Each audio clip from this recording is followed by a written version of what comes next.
Study IQ IAS, आपका selection हमारा mission. दोस्तों, एक इंटरनल कोटा पैनल जो कि हेड किया गया था बाय जस्टिस HN नागमोहन के द्वारा, वो बताता है कि कर्नाटका में 75% SC still faces the cases of untouchability and discrimination. अब आप देखिए कि ये एक महज नंबर नहीं है, बल्कि ये एक सच्चाई है जो हमारी कास्ट की असली तस्वीर बताता है।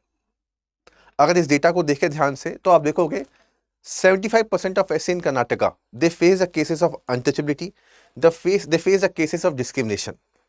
वहीं पर ही ब्रेक डाउन करने की कोशिश करें तो 15 कास्ट हाई डिस्क्रिमिनेशन वहां पर आपको देखने को मिलेगा, 28 कास्ट के अगेंस्ट मॉडरेट डिस्क्रिमिनेशन, 38 कास्ट लो डिस्क्रिमिनेशन, 22 कास्ट नो डिस्क्रिमिनेशन। आप देखोगे यहाँ पर एक सर्वे जो किया गया है, ये जो इंटर कोटा पैनल है इसका जो सर्वे किया गया था, वहां पर देखा गया, वहां पर एग्जामिन करने की कोशिश की गई कि जो SC की जो सबकास्ट होती है कर्नाटका में, वहां पर लेवल ऑफ डिस्क्रिमिनेशन क्या है। और रिजल्ट निकल के आता है कि 75% of SC they faces the cases of they faces some degree of untouchability, high, moderate, low और नन। अब जब हम डिस्क्रिमिनेशन की बात करें तो डिस्क्रिमिनेशन जनरली एक नेगेटिव बिहेवियर होता है।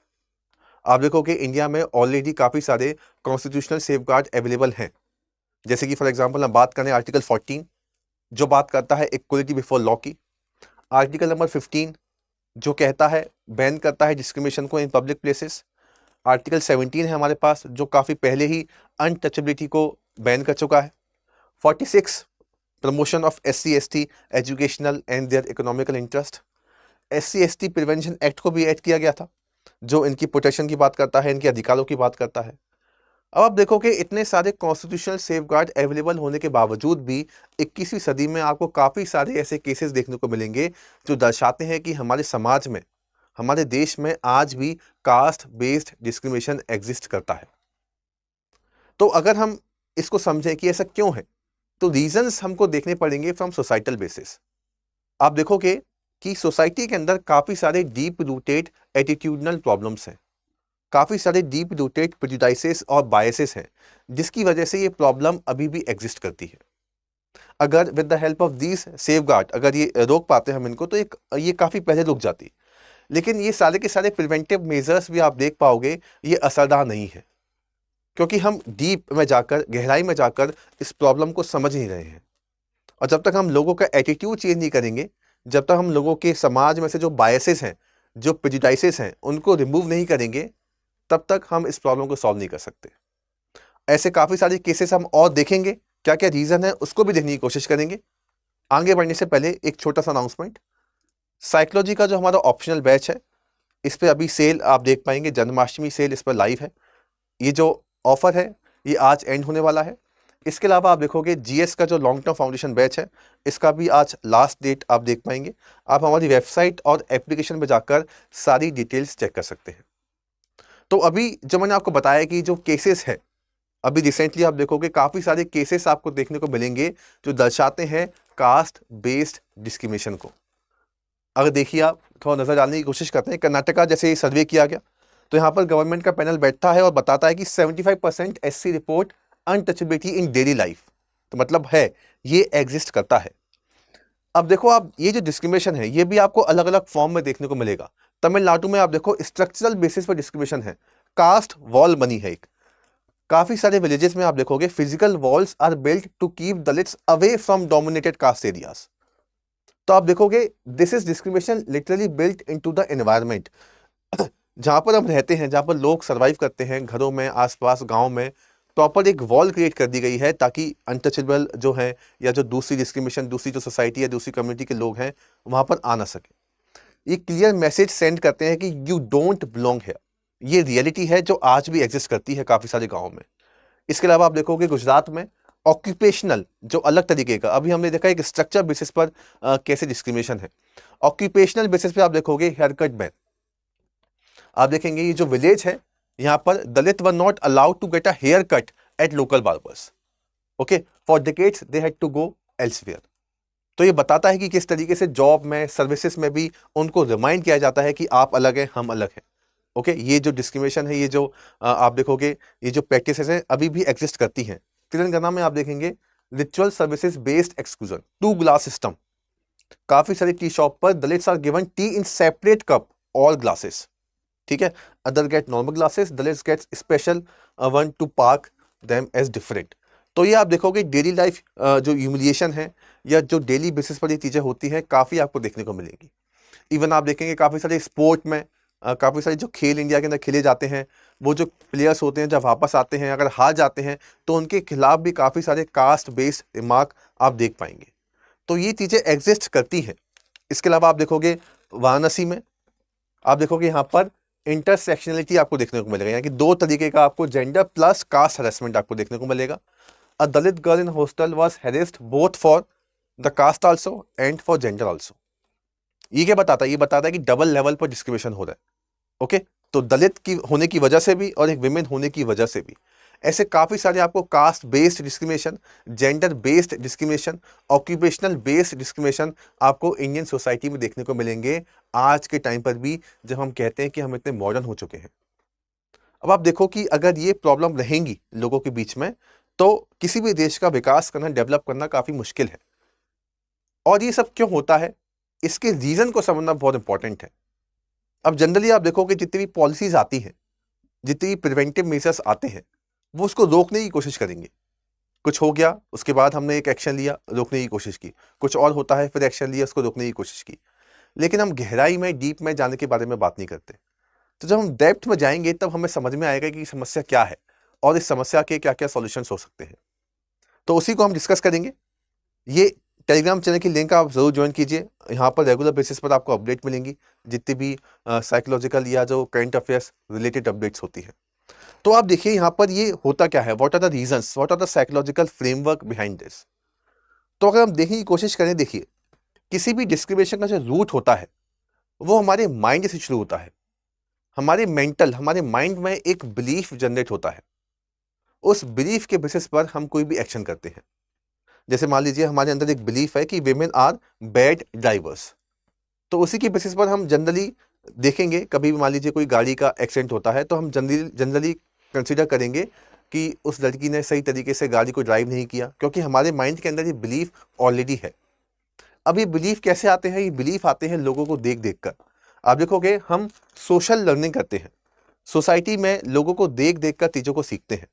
जैसे बच्चों की हम बात करें, बच्चों के अंदर ये जो कास्ट एटीट्यूड आते हैं, फैमिली से, कम्युनिटी रिचुअल से, मीडिया से निकल के आते हैं।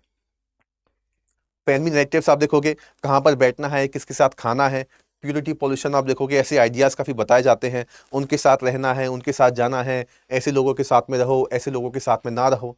तो बच्चे आप देखोगे, जब बच्चों का जो माइंड होता है, वो ब्रेन जो होता है वो मैच्योरिटी वाली स्टेज पर है, वो प्रॉपर तरीके से मैच्योर अभी तक हुआ नहीं है, और उसी टाइम पर ही हमने उनके अंदर इस बिलीफ को डाल दिया, इस बिलीफ को बता दिया। ऐसे ही काफ़ी सारे कम्युनिटी रिचुअल्स जो होते हैं, सेपरेट टेम्पल, सेपरेट डाइनिंग, अब ये सब बच्चा देख रहा है। मीडिया के अंदर अलग अलग स्टीरियोटाइपिकल बिहेवियर दिखाए जा रहे हैं, जैसे विलेन का role, low caste portrayals in cinema, ये दिखाया जा रहा है। तो इन सब चीज़ों को देख देख कर बच्चा सीखता है, बच्चा देखता है, बच्चे के माइंड के अंदर एक स्टीरियोटाइपिकल फ्रेमवर्क फॉर्म होता है, प्रेजुडाइसेस फॉर्म होते हैं। प्रेजुडाइसेस का मतलब क्या हो गया? Pre judgement. वो पहले ही जजमेंट क्रिएट कर देता है, और उस जजमेंट के बेसिस पर जो उसके अंदर माइंड के अंदर है, जो उसका मेंटल फ्रेमवर्क है, उस मेंटल फ्रेमवर्क के बेसिस पर उस मेंटल फ्रेमवर्क को अपने बिहेवियर में रिफ्लेक्ट करता है और लोगों के प्रति डिस्क्रिमिनेट करना शुरू कर देता है। तो इस तरीके से आप देखोगे, जैसे तेलंगाना में 2 ग्लास सिस्टम, यंग चिल्ड्रंस सी सेग्रीगेशन एज नॉर्मल, क्योंकि वहां पे हो रहा है, ये उनकी सोसाइटी में है। तो इस वजह से ये चीज़ जो होती है आगे बढ़ती हुई जाती है, जनरेशन बाय जनरेशन आगे बढ़ती जाती है, क्योंकि बच्चे देख रहे हैं तो बच्चे वही करेंगे, फिर वो बच्चे बड़े होंगे, फिर वो अपने बच्चों को बताएंगे। तो ये प्रोसेस आप देखोगे नेवर एंडिंग होती है, क्योंकि सोसाइटी में ही ये चीज़ें हैं। अब अगर हम इन सब चीज़ों को चेंज कर दें, अगर हम फैमिली के नैरेटिव्स बदल दें, कम्युनिटी के रिचुअल्स को बेटर कर दें, और मीडिया में जिस तरीके से स्टीरियोटाइपिकल बिहेवियर दिखाए जाते हैं उनको चेंज कर दें, तो हम काफ़ी हद तक इस प्रॉब्लम को सॉल्व कर सकते हैं। लेकिन हम इसके बारे में नहीं सोचते, जो एक प्रोएक्टिव तरीका है। ये सब होने के बाद फिर जो रिजल्ट आता है हम उसको ठीक करने की कोशिश करते हैं। ऐसे ही आप देखो, एक बहुत इंपॉर्टेंट कंसेप्ट होता है, उसको हम बोलते हैं कॉग्निटिव डिसोनेंस। कॉग्निटिव डिसोनेंस क्या बोलता है कि हर एक इंसान इस जिंदगी के अंदर मेंटल कंफर्ट यानी कि शांति में रहना चाहता है। अब होता क्या है, जनरली आप देखो ये बिलीफ चलता आ रहा है, जैसे अनटचेबिलिटी एक प्रैक्टिस थी रिलीजन में, तो उस रिलीजन को लोग मानते थे, उनका ये बिलीफ था। अब सरकार ने कर दिया उसको बैन, तो ये कॉन्फ्लिक्ट हो गया, क्योंकि रिलीजन कल्चर में कुछ और है, सरकार ने कुछ और कह दिया, तो हम किसकी बात माने। तो ये जो ओवरलैप हो जाता है, इस टेंशन को रिड्यूस करने के लिए वो जो लॉ होते हैं उनको मानना बंद कर देते हैं। जैसे कि people feel tension when law says all are equal but culture says untouchability is necessary. तो ये दो अलग अलग तरीके के बिलीफ आ गए, दो अलग अलग तरीके के बिलीफ के साथ में आप नहीं रह सकते।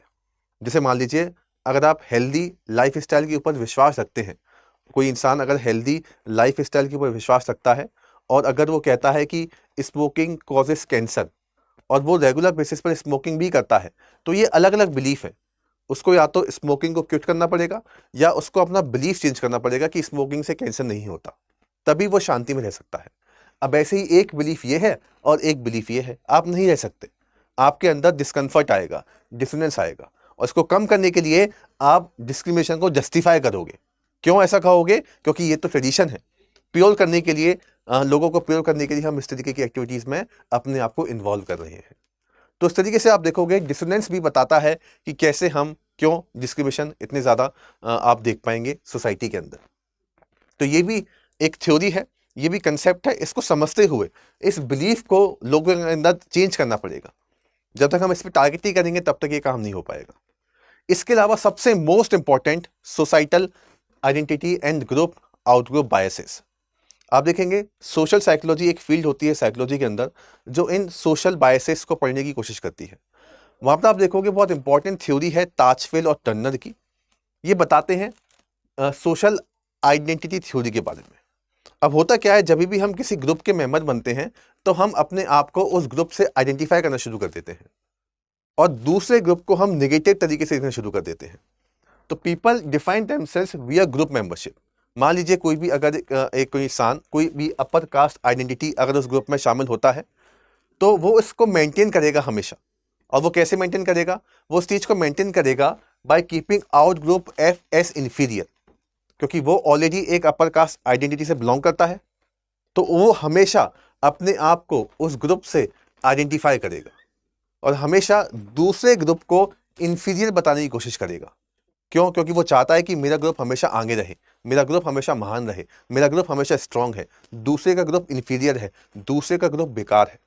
ऐसा आप सब जगह देख पाओगे। बीजेपी, कांग्रेस अलग अलग ग्रुप है, तो बीजेपी सुपीरियर अपने आप को बताएंगे और दूसरे को इन्फीरियर बताएंगे। ये एक सोशल फिनोमेना है जो सब जगह आपको देखने को मिलेगा। ऐसा ही आप देखोगे इन ग्रुप, इन कास्ट के बेसिस पे भी होता है। इन ग्रुप को आप करोगे फेवरेटिज्म, आपको उनकी सारी बातें पसंद आएंगी, और वहीं दूसरे जो ग्रुप हैं उनकी आपको कोई बात पसंद नहीं आएगी, उन पे आप डेरोगेटरी रिमार्क मारोगे। ठीक है, जैसे गुजरात का जो हेयरकट बैन था वो यही बताता है। तो इस तरीके से ये थ्योरी भी समझाने की कोशिश करती है कि क्यों इतने सारे प्रेजुडिसेस और डिस्क्रिमिनेशन सोसाइटी के अंदर है। और इन सब का देखो आप दलित साइकोलॉजी के ऊपर काफ़ी गहरा कॉन्सिक्वेंसेस निकल के आते हैं। आप देखोगे स्टिग्मा और जो इंटरनलाइजेशन है, जैसे फॉर एग्जांपल जो अरविंद गॉफमैन है वो बताते भी हैं कि दलित जो होते हैं वो इन सब चीज़ों को इंटरनलाइज कर देते हैं। उनको लगता है कि ये यही होना है हमारे साथ में, हम कुछ भी कर लें हम इस कंडीशन से रिमूव नहीं कर सकते। ये एक साइकिल बनती हुई चली जाती है। आप देखोगे stereotype set, okay, performance drop when one is reminded of negative caste stereotype. उनको लगता है कि हम कुछ भी नहीं कर सकते क्योंकि हमारे साथ हमेशा ऐसा होता हुआ है और आगे भी हमेशा ऐसे ही होता हुआ आएगा। तो after repeated discrimination victim stop resisting, वो रेजिस्ट ही नहीं करते। अगर उनके साथ कुछ डिस्क्रिमिनेशन बिहेवियर हो रहा है तो वो उसको एक्सेप्ट कर लेंगे। उनको लगता है कि यही हमारी डेस्टिनी है, यही हमारी आइडेंटिटी है। आपने काफ़ी सारी मूवीज़ के अंदर भी देखा होगा, वो रिएक्ट करना ही बंद कर देते हैं। लर्नड हेल्पलेसनेस उनके अंदर आ जाता है, उनको लगता है कि कोई हमें इस कंडीशन से बाहर निकाल ही नहीं सकता, और डेफिनेटली इसके काफ़ी सारे मेंटल हेल्थ इंपैक्ट आएंगे। और यही चीज़ आप देखोगे आगे बढ़ती हुई चली जाएगी, जिसको हम बोलते हैं इंटरजनरेशनल ट्रॉमा। ठीक है, so this experiences of humiliation pass down through family narratives also. तो आप देखोगे ये काफ़ी गहरा साइकोलॉजिकल सिस्टम है जो हमारी इंडियन सोसाइटी में एग्जिस्ट करता है और जिसकी वजह से ये सारे के सारे इश्यूज पनपते हैं। जो हमने इश्यूज देखे, आप देखोगे सोशल आइडेंटिटी थ्योरी, सेकंड हमने देखा कॉग्निटिव डिसोनेंस का कंसेप्ट, और थर्ड हमने देखा सोशल लर्निंग, लोगों को देख देख कर कैसे हम इन सब चीज़ों को सीखते हैं। अब इसी तरीके से इनको चेंज करने के कुछ तरीके हैं, अगर हम इन पर फोकस करें तो बेटर काम हो सकता है, जिसमें सबसे अच्छा तरीका आप देखोगे education and value based learning. NCERT में काफ़ी सारी गाइडलाइंस ऐसी मेंशन कर रखी हैं, लेकिन आप फिर भी आप देखोगे हमारे करिकुलम में भी काफ़ी सारे ऐसे इमेजेस देख पाओगे, आप देख पाओगे जहाँ पर भी डिस्क्रिमिनेशन काफ़ी दिखाया जाता है। जैसे जेंडर डिस्क्रिमिनेशन की बात करें, जब भी कोई एक पायलट किताबों में, बच्चों की किताबों में कोई पायलट का कोई इमेज आएगा तो हमेशा portray by a man, but on the other एक नर्स का जब भी पोर्ट्रे आता है तो हमेशा it is given by a women. तो आप देखोगे हमारे एनसीईआरटी में या हमारी करिकुलम में भी ये सब चीज़ें देखने को मिलती हैं। तो वैल्यू बेस्ड लर्निंग का होना बहुत इंपॉर्टेंट है, एजुकेशन का सही तरीके से जाना बहुत इंपॉर्टेंट है। प्रोग्राम जैसे सामाजिक सामरसता कैंपेन, ठीक है, मूवीज़ जो हम देख देख के सीख रहे हैं तो अच्छी मूवीज़ बनाओ। जय भीम हो गया, आर्टिकल 15 हो गया, ये जो मूवीज़ होती हैं ये मीडिया अगर दर्शाएगी तो यहाँ से रोल ऑफ मीडिया भी बहुत इंपॉर्टेंट निकल के आता है। उसके अलावा देखिए 2 कंसेप्ट और होते हैं, कॉन्टैक्ट हाइपोथेसिस और सुपर ऑर्डिनेट गोल। इनके बेसिस पर भी हम सोसाइटी के अंदर ये जो बढ़ते हुए डिस्क्रिमिनेशन है इनको कम कर सकते हैं। जैसे कॉन्टैक्ट हाइपोथेसिस जो है, काफ़ी फेमस नाम है एलपोर्ट, ये बताते हैं कि जब हम लोगों के बीच का कॉन्टैक्ट इंक्रीज कर देते हैं तो प्रेजुडाइसेस और डिस्क्रिमिनेशन अपने आप कम हो जाते हैं, लेकिन इसके लिए शर्त यह है कि हम दोनों को इक्वल स्टेटस पर लेके जाएं। जैसे मान लीजिए एक कोई दलित बच्चा है और एक कोई अपर कास्ट का बच्चा है। अगर वो दलित बच्चा क्लर्क है और अपर कास्ट का बच्चा आईएएस ऑफिसर है तो उनके बीच में कॉन्टैक्ट पॉसिबल नहीं है। तो पहले जो दलित बच्चा है हमें उसको बराबर स्टेटस पे लाना पड़ेगा, उसको भी हमें आईएएस ऑफिसर बनाना पड़ेगा बाय गिविंग रिजर्वेशंस, जो होता भी है आप देखोगे इंडिया में। तो हम उसको लेवल तक लेके आएंगे और फिर उनके बीच का कॉन्टैक्ट हम बेटर कर सकते हैं। उनको हॉस्टल में एक ही रूम में रखिए, ठीक है, और वो उनकी बातचीत होगी, साथ में काम करेंगे, intercaste schools, hostels, work places, तो इनकी बेसिस पर हम कॉन्टैक्ट क्रिएट कर सकते हैं। लेकिन कंडीशन यही है कि हमें उनको एक इक्वल स्टेटस पहले देना पड़ेगा। और इसी इक्वल स्टेटस को देने के लिए आप देखोगे इंडिया के अंदर जो रिजर्वेशन पॉलिसीज है वो होती है, अलग अलग कोटा आप देख पाओगे इसलिए होते हैं, ठीक है। तो ये एक तरीका है। दूसरा आप देखोगे सुपर ऑर्डिनेट गोल, उन सब लोगों को आप एक कॉमन गोल दे दीजिए। आप देखना जब भी कोई भी कास्ट हो, कोई भी रिलीजन हो, जब उनको एक कॉमन गोल मिलता है तो सब लोग साथ में आ जाते हैं। आप देखो इंडिया में जब भी कोई नेचुरल कैलेमिटी आती है या फिर आप देखोगे जब भी कोई इंडिया पाकिस्तान का मैच होता है तो सारे लोग साथ में आ जाते हैं, या फिर कोई और डिजास्टर होता है या कोई अटैक होता है तो सारे कास्ट, सारे रिलीजन के लोग साथ में आ जाते हैं। तो जरूरी नहीं कि ऐसा ही करें, लेकिन हम कुछ उन्हें कोई भी कॉमन टारगेट, कॉमन गोल दे सकते हैं। जैसे फार्मर यूनियन बना दिया, ठीक है, वर्कर्स स्ट्राइक जब होती है आप देखोगे, सोशल मूवमेंट जब होते हैं तो ये बियॉन्ड कास्ट होते हैं, लोग साथ में आते हैं, ठीक है। Shared struggle for wages, water, land rights weakens caste division आप देख पाओगे, ठीक है। जैसे एग्रीगेशन प्रोटेस्ट जब हुआ था तो many caste barriers temporarily dissolve हो गए थे क्योंकि उनके पास एक कॉमन गोल था। तो ऐसे हम उन्हें कुछ पॉजिटिव कॉमन गोल दे सकते हैं, टारगेट दे सकते हैं, जिससे उनका कॉन्टैक्ट आपस में बढ़ेगा और वो आगे बढ़ेंगे और साथ में मिलकर काम करेंगे। और डेफिनेटली मैंने बात की एजुकेशन और वैल्यू बेस्ड लर्निंग बहुत इंपॉर्टेंट है। स्कूल्स बहुत इंपॉर्टेंट रोल प्ले करते हैं क्योंकि बच्चों को इन सब चीज़ों को सिखाना बहुत इंपॉर्टेंट है। तो एनसीईआरटी की जो गाइडलाइंस है, जैसे gender and caste sensitisation curriculum, ये होना चाहिए। वैल्यू एजुकेशन का होना बहुत इंपॉर्टेंट है। वैल्यू एजुकेशन, एम्पैथी का कंसेप्ट बच्चों को हम सिखाएं, जो एथिकल बिहेवियर होते हैं हम बच्चों को स्कूल से ही सिखाएं तो काफ़ी बेटर रिजल्ट निकल के आ सकते हैं। तो इस तरीके से हमने इस मुद्दे को थोड़ा डीप में जाके देखा। और डेफिनेटली रोल ऑफ मीडिया मैंने डिस्कस किया था, लोगों का एटीट्यूड, ये जो आप देखोगे स्टीरियोटाइप हो गया, प्रेजुडिसेस, डिस्क्रिमिनेशन आप जो बिहेवियर में दिखा रहे हो, ये सब एटीट्यूडनल प्रॉब्लम ही तो है। तो मीडिया के इन्फ्लुएंस से हम इन सब चीज़ों को काफ़ी हद तक कंट्रोल भी कर सकते हैं। और अगर नेगेटिव इम्पैक्ट आएगा तो आपको पता है टीवी जो होता है, टेलीविज़न बहुत इंपॉर्टेंट सोर्स है। मीडिया को ऐसे ही हम फोर्थ पिलर नहीं बोलते डेमोक्रेसी का, मीडिया बहुत इंपॉर्टेंट रोल प्ले करता है हर एक चीज़ में, और यहाँ पर भी उसका काफ़ी इंपॉर्टेंट रोल जो है निकल के आएगा। तो इस तरीके से हमने कॉम्प्रिहेंसिव तरीके से जो कास्ट बेस्ड इश्यूज इनको डिस्कस किया। इन सारे टॉपिक्स को जो मैंने मेंशन किया इनको आप एथिक्स पेपर में भी लिख सकते हैं, आपके ऐसे पेपर आते हैं वहाँ पर भी आप मेंशन कर सकते हैं, या फिर मान लीजिए इंटरव्यू में कोई क्वेश्चंस आपको पूछे गए कि क्यों ये चीज़ें होती हैं, वहाँ पर भी हम डाल सकते हैं, मेंशन कर सकते हैं। और डेफिनेटली साइकोलॉजी पेपर में भी आप इसका इस्तेमाल कर सकते हैं। ऐसी और अपडेट के लिए आप प्लीज़ हमारा टेलीग्राम चैनल ज्वाइन कीजिए, या अगर आपके कुछ और सजेशन है इस इशू को लेकर तो प्लीज़ हमें कमेंट करके बताइए कि क्या हम और कर सकते हैं इन इश्यूज़ को सॉल्व करने के लिए। Thank you very much. Study IQ IAS, आपका सिलेक्शन हमारा मिशन।